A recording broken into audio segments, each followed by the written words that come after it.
दूसरे चरण में 88 सीटों के लिए जो वोटिंग हो रही थी वो हो चुकी है और वोटिंग परसेंटेज में काफ़ी गिरावट आई है। इसके बारे में आगे बात करेंगे, लेकिन जो ईवीएम को लेकर अंदेशा था वो सुप्रीम कोर्ट ने वही किया है। सुप्रीम कोर्ट ने कहा कि ईवीएम की इस दलील में कोई वजन नहीं है।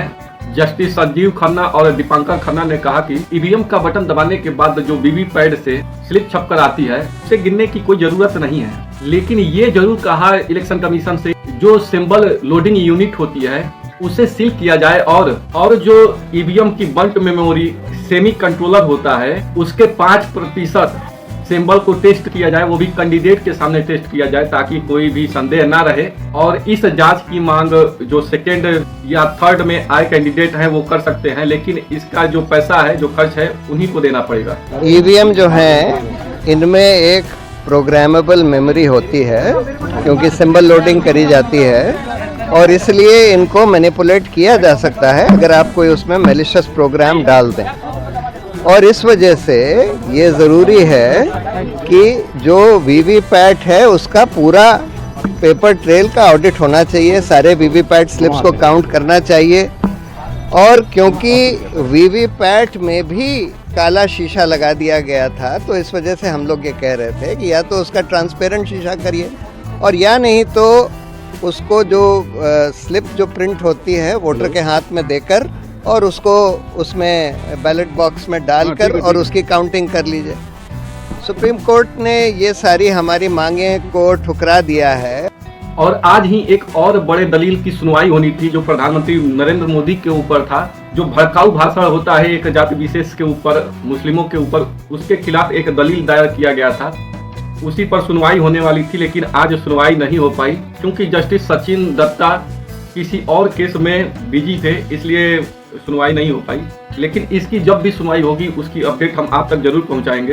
अगर आप चैनल पर नए हैं तो चैनल को सब्सक्राइब कर लें और बेल आइकन को भी दबा लें ताकि हमारा जो भी वीडियो है आपके पास सबसे पहले पहुंचे। अब बात करते हैं चुनाव में इतना वोटिंग परसेंटेज कम क्यों हो रहा है। 88 सीटों के लिए जो वोटिंग हो रही थी उसमें से यूपी में 2019 में 63% वोटिंग थी, लेकिन इस बार ये वोटिंग परसेंटेज घट के 54.8% के पास रह गया है।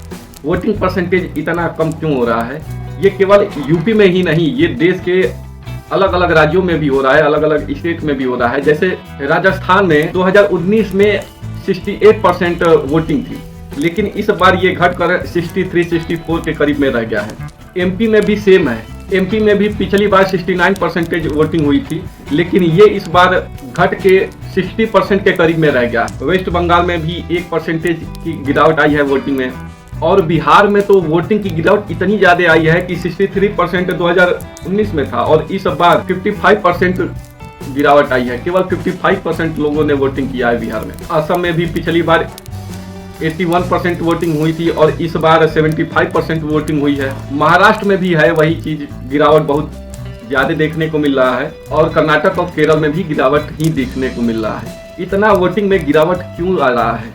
क्या सरकार पिछली बार जैसे प्रचार की थी वैसे नहीं कर पाई है, या जो लोग पिछली बार सरकार से प्रभावित होकर वोटिंग करने गए थे वो इस बार नहीं जा पाए क्योंकि उनको उस हिसाब से, जिस हिसाब से सरकार पर उनको भरोसा था कि सरकार उनको आगे ले जाएगी और सरकार देश का विकास करेगी, उस हिसाब से सरकार विकास करने में क्या पीछे रह गई है, इसलिए वोटिंग परसेंटेज कम हो रहा है, या फिर इसका कोई और कारण है? इसके अलग अलग कारण हो सकते हैं। पिछले अगर कुछ समय से देखा जाए, ये भी हो सकता है कि इलेक्शन कमीशन को लगातार कमजोर किया जा रहा है और इलेक्शन कमीशन जैसे कि अदर पार्टियां कुछ बोल रही हैं तो उनको तुरंत नोटिस भेज दिया जा रहा है, और अगर बीजेपी के कैंडिडेट ऐसा कुछ बोलते हैं, कुछ भाषण देते हैं तो उनको इलेक्शन कमीशन की तरफ से नोटिस की तो नहीं भेजा जा रहा है, और अगर भेजा भी जा रहा है तो उसको कैंडिडेट के द्वारा फॉलो नहीं किया जा रहा है।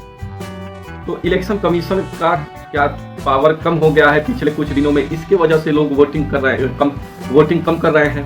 इसको देखकर क्या आप कहेंगे? आप जो भी कहना चाहते हैं वो कमेंट बॉक्स में जरूर बताइए कि वो इतनी वोटिंग कम क्यों हो रही है।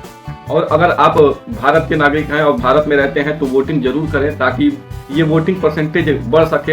हालांकि ये केवल एक बीजेपी के तरफ से ही नहीं है कि बीजेपी की वजह से ये वोटिंग कम हुई है, अलग भी इसके कारण हो सकते हैं। कोई ऐसी पार्टी सामने दिख भी नहीं रही है जिसपे लोग ज्यादा भरोसा करके वोटिंग करने जाएं, जैसे कि पिछली बार मोदी पे भरोसा था तो लोगों ने ज़्यादातर मोदी को वोट करने गए। और अगर उसके पीछे भी चले जाए तो 2014 में कांग्रेस सरकार थी, तो बीजेपी जब पार्टी में आ रही थी तो उस समय लोगों के अंदर उत्साह भरा हुआ था, वो वोट करना चाहते थे, तो उस साल भी वोटिंग परसेंटेज ठीक था। लेकिन इस साल वोटिंग परसेंटेज गिरने का कारण ये भी हो सकता है कि दूसरी पार्टी के ऊपर भी लोगों का विश्वास नहीं रह गया है, उस पर भी ज़्यादा लोग विश्वास नहीं कर रहे हैं। उनको लग रहा है कि दूसरी पार्टी भी उतना काम नहीं कर पाएगी, इसलिए वो ज़्यादातर वोट करने से कतरा रहे हैं, वोट करने से भाग रहे हैं। उनको कोई स्ट्रॉन्ग पार्टी नहीं दिख रही है। इसके लिए भी कुछ इलेक्शन कमीशन को करना चाहिए और इलेक्शन कमीशन इस पर कुछ ना कुछ जरूर एक्शन लेगा और लोगों को जागरूक जरूर करेगा। आज के लिए बस इतना ही, मिलते हैं अपने अगले वीडियो में, तब तक के लिए धन्यवाद।